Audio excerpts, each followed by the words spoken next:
bonjour chez vous.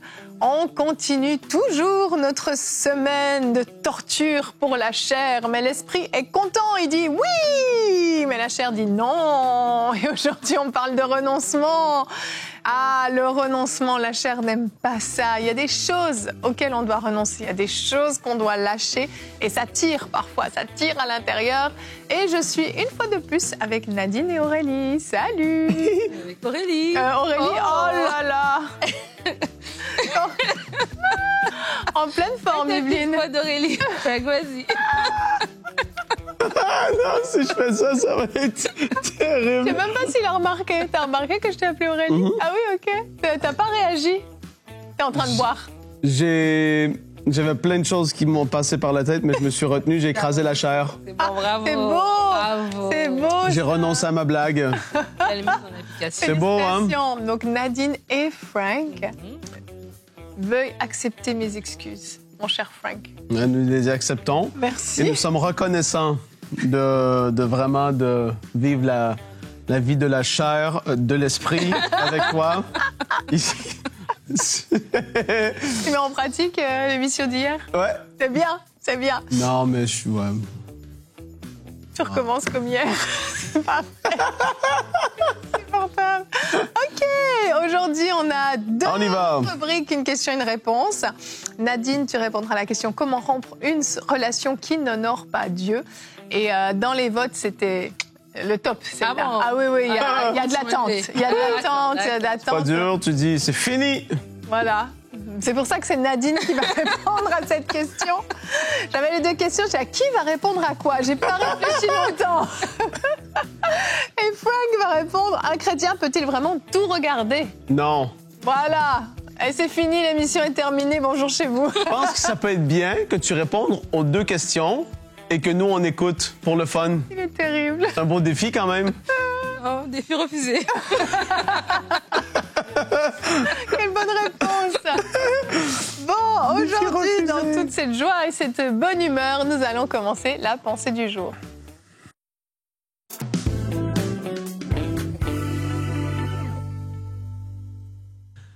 Tite, chapitre 2, versets 11 et 12. Car la grâce de Dieu, salut, source de salut pour tous les hommes, a été manifestée. Elle nous enseigne. Elle nous enseigne. Et là, je fais exprès de vraiment appuyer sur le passage. Elle nous enseigne à renoncer à l'impiété et aux convoitises mondaines et à vivre dans le siècle présent selon la sagesse, la justice et la piété. La parole nous enseigne à renoncer. Cette semaine, on l'a dit beaucoup, Evelyne, hein? Et on l'a dit qu'il y a une œuvre surnaturelle de l'Esprit qui se passe dans une personne qui est née de nouveau. Le Saint-Esprit nous pousse à une transformation. On a envie de vivre des choses différemment.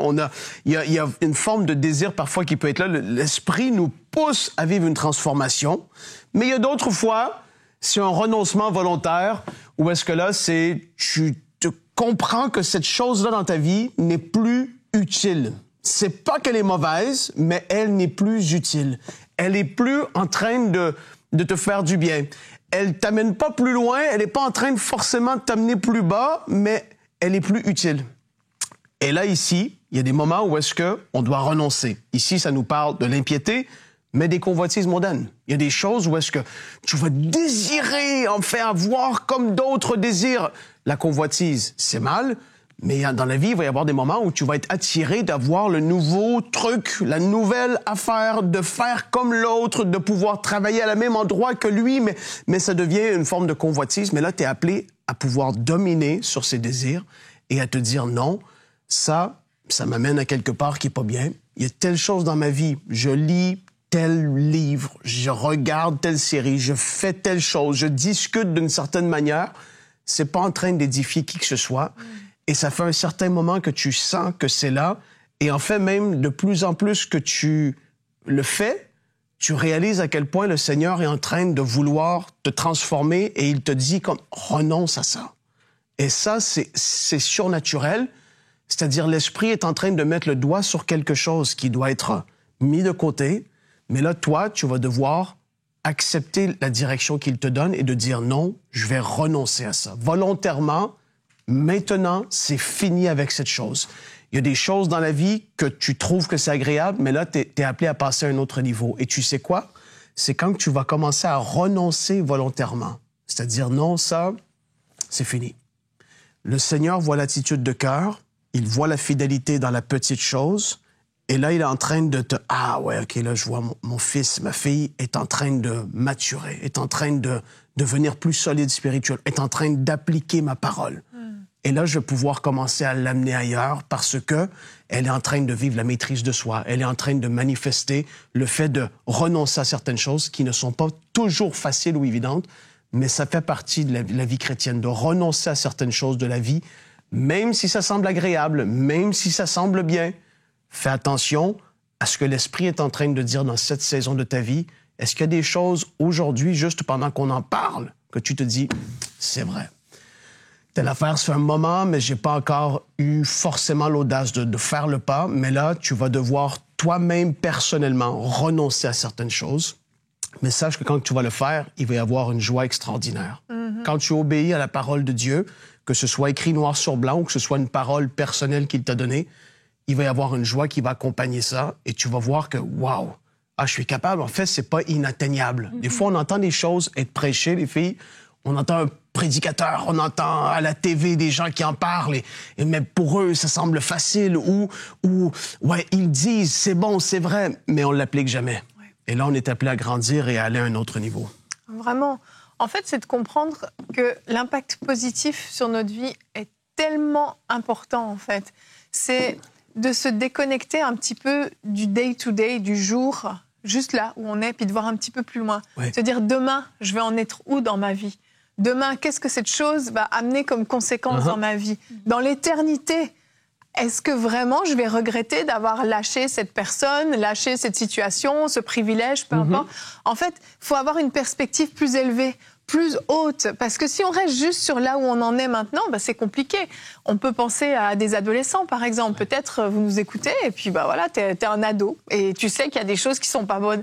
Là, dans ta vie d'ado de maintenant, tu te dis...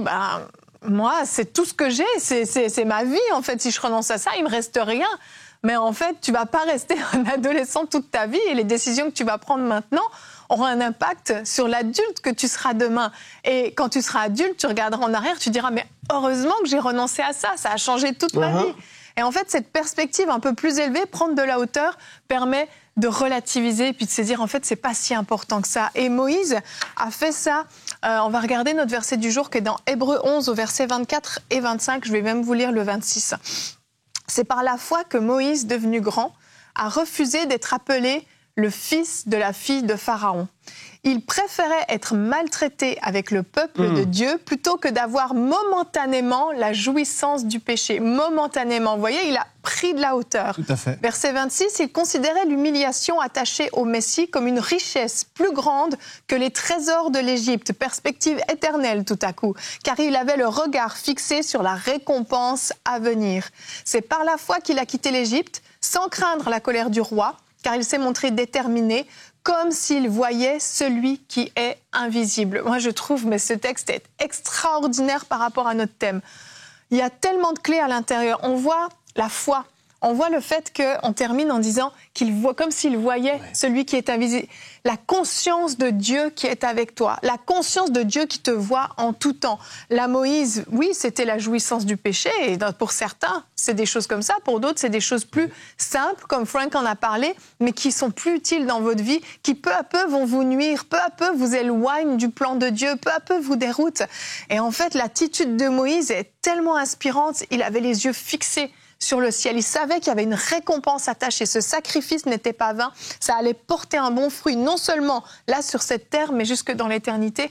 Et quant à cette optique-là, c'est beaucoup plus facile, je trouve. Oui, vraiment. Et Moïse était un enseignement aussi par rapport à s'attacher à Dieu. Le psalmiste dit à un moment donné que s'attacher à Dieu, c'est mon plus grand bien. Et je crois qu'en tant qu'enfant de Dieu, on doit arriver à ce niveau-là. Des fois, c'est dur de renoncer parce qu'on est attaché à plein de choses, en fait. Puis il n'y a rien qui est prioritaire ou qui est supérieur. Ouais. C'est pour ça que je dis, ouais, je vais renoncer à ça. Dieu me dit de renoncer à ça, mais en même temps, j'aime ça. Et on a comme l'impression que tout est au même pied d'égalité. On y va selon ce que nos désirs nous attirent vers. Mais vraiment, je veux nous inviter, et c'est un appel à chacun d'entre nous que le Saint-Esprit est en train de dire, attache-toi à moi, aime-moi, que ton amour pour Dieu soit plus grand que tout, en fait, et que ce soit l'amour pour Dieu qui va te conduire. Et c'est comme ça que tu vas trouver que c'est que des plaisirs momentanés. C'est ça. C'est juste quelques minutes, en fait. C'est juste une saison. C'est juste un petit truc, en fait. Et des fois, ça peut être, oui, renoncer à des plaisirs, comme on a parlé, mais des fois même renoncer à un désir de se faire justice, renoncer au désir d'avoir raison. On a parlé hier par rapport au couple, qu'est-ce qu'on peut avoir comme difficulté dans le couple, et des fois, juste renoncer à sa façon de voir les choses et de dire, oui, l'autre aussi peut avoir raison, l'autre aussi peut faire différemment. Et donc, vraiment, je veux nous inviter. Je crois que lorsqu'on met Dieu, on l'élève, tu vois, ça nous amène en fait à revoir toutes nos décisions et nos actions en fonction de ce que lui veut. Et là, ça fait toute la différence pour la suite. C'est très spirituel de renoncer à des choses comme Moïse l'a fait. Là, t'imagines, peut-être qu'il est dans le palais. Je sais pas, il est où. Mais on le lit en 2 phrases, 3 phrases, et c'est fait comme ça. Mais à un moment donné, il s'est tenu devant des hauts placés de l'Égypte, les plus hauts placés, et il a comme renoncé, il a renoncé à ses droits en tant que tous les privilèges, tout ce qu'il allait avec. Et à un moment donné, il a dit, non, je renonce à ça. Moïse, tu réalises que ce que tu fais, tu es un fou, parce que tout le monde veut ta position, tout le monde veut ta place. Et là, t'es là devant... Ah, c'est fou. Tu vois, on le lit comme ça. Ça coûte énormément. Ça te coûte... Mais quand quelqu'un est décidé, quand quelqu'un est... Je crois personnellement pas que Moïse était comme ça. C'est tellement dur, et il pleurait alors qu'il renonçait. Je crois qu'il était convaincu. Ouais. Non, c'est comme... Oui, non, pour moi, ça, c'est fini. Ces choses-là, c'est fini pour moi. Je sais où est-ce que je m'en vais. Et il renonçait, mais je crois personnellement, avec assurance, parce qu'il n'était pas en train de s'attacher, comme Nadine dit, aux choses ici et vouloir être accroché. Non, il est accroché vers les choses d'en haut. Et quand tu es dans ce mindset-là, il y a des choses que parfois tu vas renoncer ou tu vas dire non à certaines choses avec une telle assurance, c'est normal. Et c'est même très... Tu fais « Wow, je me suis surpris à... » Mais en fait, c'est que tu es en train d'accomplir la volonté de Dieu et c'est parce que tu es spirituel. Tu es en train de saisir que c'est très, très fort le fait de faire ça. Et tu vas le faire avec assurance et pas avec pleurs et tristesse de « j'abandonne la chose qui me tient derrière ». À un moment donné, tu vas dire « Non, je veux plus de cette chose-là, c'est fini pour moi. Je renonce à ça parce que ça me tient captif dans le passé, je fonce maintenant. » Et là, soudainement, il y a comme tu... Wow! Et tu prends une décision et c'est même pas difficile. S'il y a 1 an, il y avait des formes de chaînes spirituelles, là, ils viennent d'être brisées. C'est ça. C'est cassé, c'est fini, ça n'aura plus d'emprise sur toi parce que tu renonces avec foi et parce que tu saisis que c'est spirituel et que c'est fort. Et là, alors que tu le fais, tu fais des progrès, mais il y a pas de tristesse rattachée à cette chose. C'est ça, il n'y a pas de regret non plus. Non. Tu sais, tu parlais de joie tout à l'heure dans ta pensée, mais c'est réel, ça paraît fou, mais il y a une joie de savoir que ton Père Céleste est fier de toi et que tu es en train de faire la bonne chose. Il y a vraiment une joie, vous connaissez mon histoire, j'en ai parlé dans C'est mon histoire. J'ai dû renoncer à une relation quand je suis venue au Seigneur, une relation qui était très chère à mon cœur, très précieuse. Mais quand je l'ai fait, je savais tellement que je faisais la bonne chose. Oui, j'ai été triste après coup parce que c'était difficile. C'est une relation, la personne te manque, mais j'ai jamais regretté d'avoir pris cette décision. Je savais que j'avais fait la bonne chose.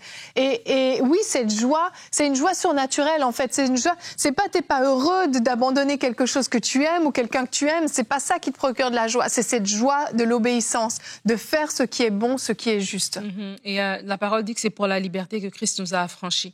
Et je crois que quand on est justement attaché, c'est que quelque part on est lié. Exact. Et donc cette chose domine sur nous. Que ce soit une relation, que ce soit une addiction, que ce soit des pensées de convoitise, en tout cas ça domine sur nous. Et Jésus est venu aussi pour nous rendre libres. Et je crois que pour nous-mêmes aussi, c'est de se positionner dans ce côté-là, pas juste de voir le côté plaisir, mais de voir comment c'est cette chose-là qui décide de moi en fait. C'est moi qui...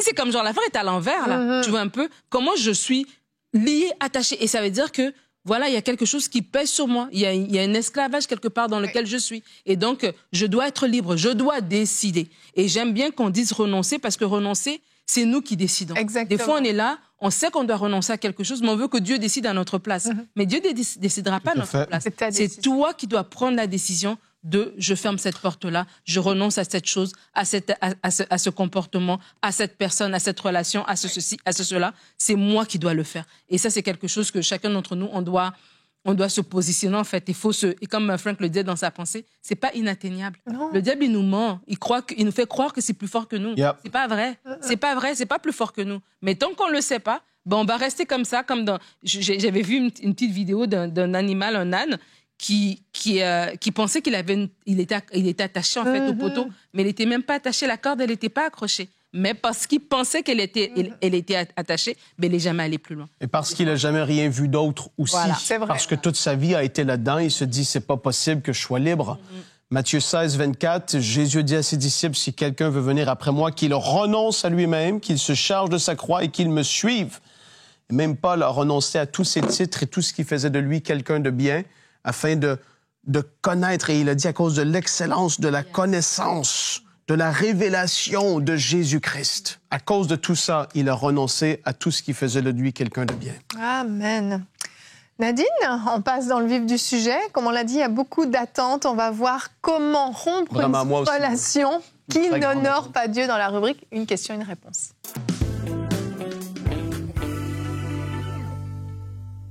Alors, comment rompre une relation qui n'honore pas Dieu? On avait une discussion tous les trois de cette génération dans laquelle on est, surtout pour les jeunes. Je suis en train de penser vraiment aux jeunes.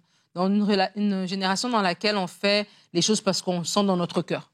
On a envie et on est très porté comme ça, poussé à prendre des décisions, à faire des choses d'abord parce que je dois le comprendre et puis ça doit sortir de moi-même. Et c'est pas mauvais. Mais je crois que des fois, on doit remettre les choses en perspective et comprendre, surtout quand on parle de renoncer à une relation qui n'honore pas Dieu. Des fois, la conviction n'est pas là.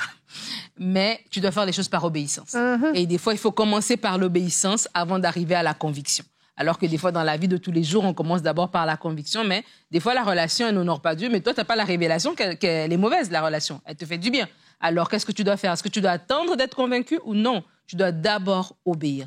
La Bible dit dans Proverbe 14, verset 12, « Telle voie paraît droite à un homme, mais son issue, c'est la voie de la mort. » Donc, le premier point que j'aimerais te donner, c'est de pouvoir te faire comprendre qu'il faut te donner le bénéfice du doute. Peut-être que tu ne comprends pas tout et peut-être que tu ne sais pas tout. Cette voie te paraît droite, mais la fin, c'est la mort. Cette relation te paraît bien. Tu sais qu'elle n'honore pas Dieu. On parle vraiment d'une relation qui n'honore pas Dieu pour différents éléments qui sont là, qui sont évidents, qui sont dans la parole. La Bible dit de ne pas être avec les moqueurs, les menteurs, les voleurs et tout ça. Tu vois bien que la relation n'est pas bonne, mais parce qu'elle te fait du bien à ton âme, parce que la personne est gentille, parce que c'est agréable, tu décides d'y rester. Il faut te donner le bénéfice du doute et te dire « je ne connais pas tout ». Si Dieu n'approuve pas, si cette relation est dangereuse et Dieu ne l'approuve pas, c'est pas à moi de lui prouver qu'il a tort, c'est à moi de comprendre que j'ai tort et je dois arrêter cette situation maintenant, aujourd'hui, avant que ça n'aille trop loin. Et donc, c'est vraiment le premier point. Le deuxième point, c'est de réaliser que aimer Dieu, c'est pas juste en parole, mais c'est aussi en action. Et beaucoup d'entre nous, on aime Dieu avec des belles paroles. Mais quand vient le temps de passer à l'action pour lui, est-ce qu'on le fait? Jésus va dire lui-même, Jean 14, verset 21, « Celui qui a mis mes commandements et qui les garde, c'est celui qui m'aime. » Et aimer Dieu, c'est garder ses commandements. Et encore une fois, je reviens à l'obéissance tout simplement. Des fois, oui, comme Evelyne l'a dit, des fois, ça peut nous blesser, ça peut nous faire mal parce qu'on est des humains, on a des émotions, on a des sentiments et on s'attache. Mais lorsqu'on voit que voilà, Dieu me parle et c'est clair que je dois rompre, cette relation n'est pas bonne pour lui, n'est pas bonne à ses yeux, ben voilà, celui qui aime Dieu garde ses commandements et j'obéis aux commandements. Le troisième point, de façon plus pratique, ce sera peut-être déjà de couper les ponts. Donc, ça veut dire que si j'ai rompu une relation qui n'honore pas Dieu, ben, je ne suis pas encore en train de regarder les statuts et les réseaux sociaux et les photos, les machins, les vacances et tout. Je maintiens quelque chose. C'est normal que les sentiments ne vont pas s'éteindre parce que je suis en train de les rallumer à chaque fois quand je suis en train de regarder ce que cette personne est en train de faire à travers les réseaux sociaux. Donc, ça peut aussi se faire graduellement parce que des fois, on rompt une relation qui n'honore pas Dieu, mais ce n'est pas une relation mauvaise. C'est peut-être juste une amie qui est toxique. Donc, on ne va pas lui dire, ben, je te laisse. Mais c'est peut-être que petit à petit, on prend nos distances, les fréquentations sont de moins en moins régulières. Et même nous-mêmes aussi, petit à petit, on ferme les zones dans lesquelles cette personne avait droit de parole pour qu'on arrive à une relation qui est distante, une relation qui est à notre bénéfice, en fait. Le quatrième point que j'aimerais donner, c'est avoir des relations saines. Comment on fait pour rompre une relation qui n'honore pas Dieu? Je crois qu'il faut aussi s'entourer des relations qui honorent Dieu. Et lorsqu'on est avec des gens qui honorent Dieu, automatiquement, même à nos yeux, la relation dysfonctionnelle va commencer vraiment à ressembler à une relation dysfonctionnelle. C'est-à-dire, des fois, on est avec des gens qui sont pas bien, mais parce que c'est tout ce qu'on connaît, on a l'impression que Dieu me dit d'arrêter cette relation, mais ils sont bien. Pourquoi c'est bizarre? Mais là, quand on est avec des gens qui sont bien, on se dit, ah, ok, en fait, j'étais dans du pas bon, là. J'avais peut-être un partenaire d'affaires qui était malhonnête et on était dans des magouilles et tout. Et là, maintenant que je suis avec des gens qui sont bien, mais oui, en fait, je me rends compte que oui, on peut prospérer en affaires en étant honnête. On n'a pas besoin d'être malhonnête. Et du coup, moi-même, mes yeux s'ouvrent à la réalité de cette relation que Dieu m'avait demandé d'abandonner. Donc, ça peut être tout simplement d'avoir des amis bienveillants alors qu'on était dans des relations toxiques, mais ça peut être aussi avec des partenaires de travail honnêtes alors qu'avant, on était avec des gens qui étaient malhonnêtes, etc. Donc, je crois aussi que quand on va sanctifier notre environnement, ça va nous aider aussi à même nous-mêmes aussi avoir un autre regard par rapport à cette relation-là et ne pas la pleurer, voir vraiment que ce n'était pas quelque chose de bien. Et le 5e point, c'est la parole et la prière. La parole, pourquoi? Parce que la Bible nous dit qu'on est transformé par le renouvellement de l'intelligence. Donc, pour transformer notre raisonnement à nous aussi, il faut à ce moment-là laisser la parole de Dieu faire son travail et appeler mal ce que Dieu appelle mal et nous-mêmes commencer à être conduits par l'esprit et non par notre chair, par nos émotions. Donc, c'est la parole. Et deuxièmement, la prière. Parce que la prière, pourquoi? Pour amener nos émotions au pied de la croix. Dire, Seigneur, tu m'as demandé de rompre cette relation avec cet homme, peut-être qui n'est pas le mien, mais que j'aime, avec cette femme qui n'est pas la mienne, que j'aime, avec cette personne, voilà, qui ne t'honore pas, qui ne marche pas dans tes voies, mais que j'aime. Mes sentiments étaient déjà engagés. Mais maintenant, j'obéis. Je vais d'abord par obéissance et non par conviction. Et alors que je vais par obéissance, je te dépose mes sentiments. Et je crois vraiment que Dieu est capable de venir et de transformer aussi nos sentiments et vraiment de guérir notre cœur pour que nous puissions aller de l'avant. Donc, merci beaucoup Nadine pour ces super conseils. Et ça va être à ton tour. Frank, on va voir maintenant, est-ce qu'un chrétien peut-il vraiment tout regarder? On parle de sanctifier nos yeux. Nadine? Je range ma tablette. C'est fini. Je vais sortir mes petits points, Evelyne. Ben, fais-toi plaisir. Prends ton temps, hein, surtout. Tu veux qu'on te mette un jingle pour te mettre dans le bain? J'attendais le jingle. C'est bien, moi aussi. Vous êtes conditionnés. C'est la même rubrique, Frank. Aïe. Déjà, si tu marches avec le Seigneur, tu n'as pas envie de regarder tout et n'importe quoi. Premier élément de la question. Pour de vrai, je suis sérieux, je réponds vraiment à la question. Tu vis une vie de sanctification, tu t'approches du Seigneur, tu cherches à le connaître davantage. On parle de briser la chair un peu durant cette semaine. Si tu marches avec le Seigneur, tu n'as pas forcément une envie de regarder n'importe quoi. Maintenant, il peut y avoir encore des chaînes un peu à briser dans ta vie, c'est-à-dire il y a des choses, tu viens peut-être d'arriver dans une relation avec le Seigneur, et là, il y a des choses du passé qui veulent revenir. Tu regardais beaucoup de tels films ou de tels films, et tu sens que là, tu as comme un désir, une envie. Fais attention, parce que là, on parle de renoncer, même aujourd'hui, on en a parlé beaucoup.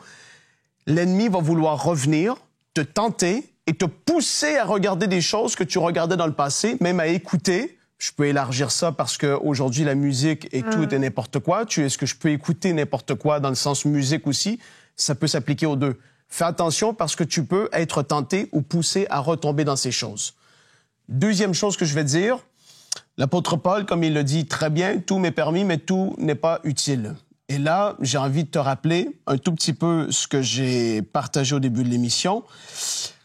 Est-ce que ce que tu es en train de regarder est édifiant?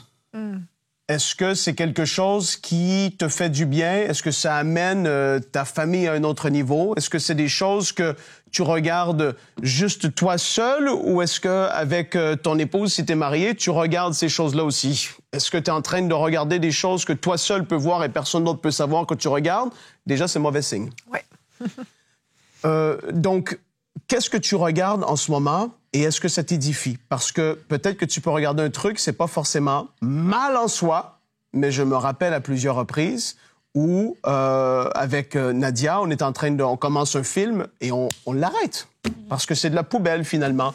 Tu regardes après 10 minutes, 15 minutes, tu te dis, c'est quoi, c'est pourri, ça. Et tu fermes, tu arrêtes.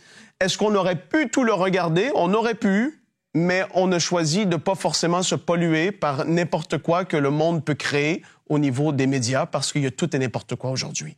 Donc, première des choses, normalement, tu n'as pas envie de tout regarder, parce que tu es un enfant, tu as le Saint-Esprit en toi, tu es un enfant de Dieu, qui a l'Esprit de Dieu en toi, et tu dis, non, j'ai plus envie de ça. Deuxième chose, tu fais attention parce qu'il peut y avoir des tentations, des choses du passé qui peuvent revenir dans ta vie, et là, tu dois prendre position et dire non. Au nom de Jésus, je ne vais pas continuer à regarder telle affaire ou à écouter telle musique parce que je l'écoutais auparavant.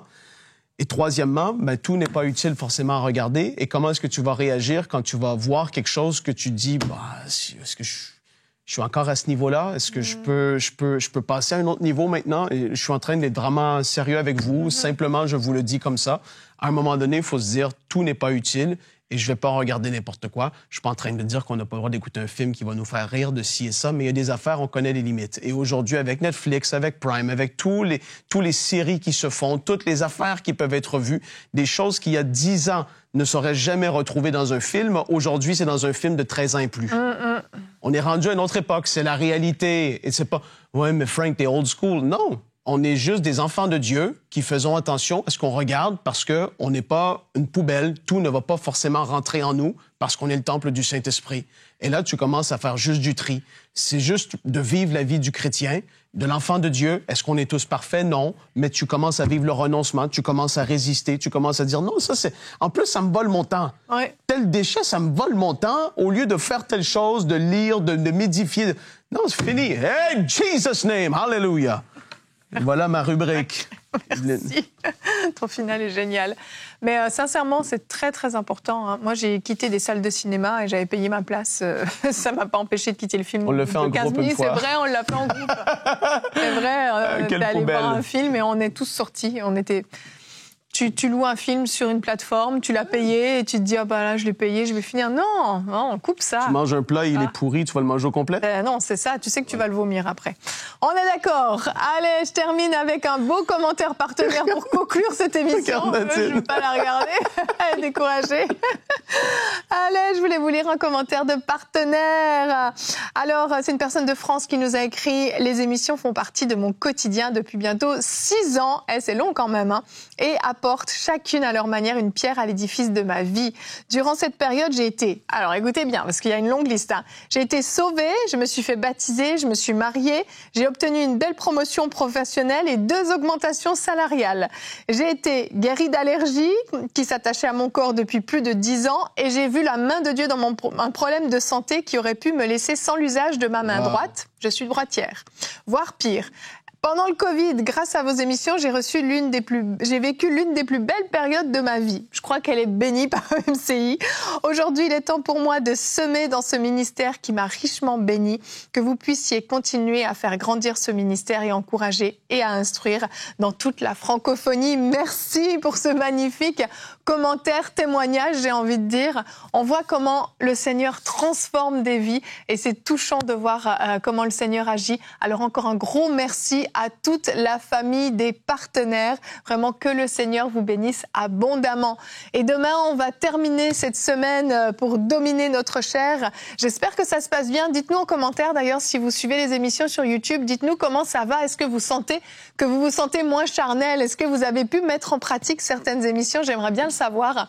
Et demain, on parle de la rébellion. Et oui, ça c'est difficile aussi. Un autre point, c'est plus subtil, c'est plus sournois, moins évident, mais c'est présent également dans nos vies. Il y a 3 commentaires, c'est que ça va mal. Il y en aura bien plus que 3, je vous fais confiance. Allez, bonjour chez vous.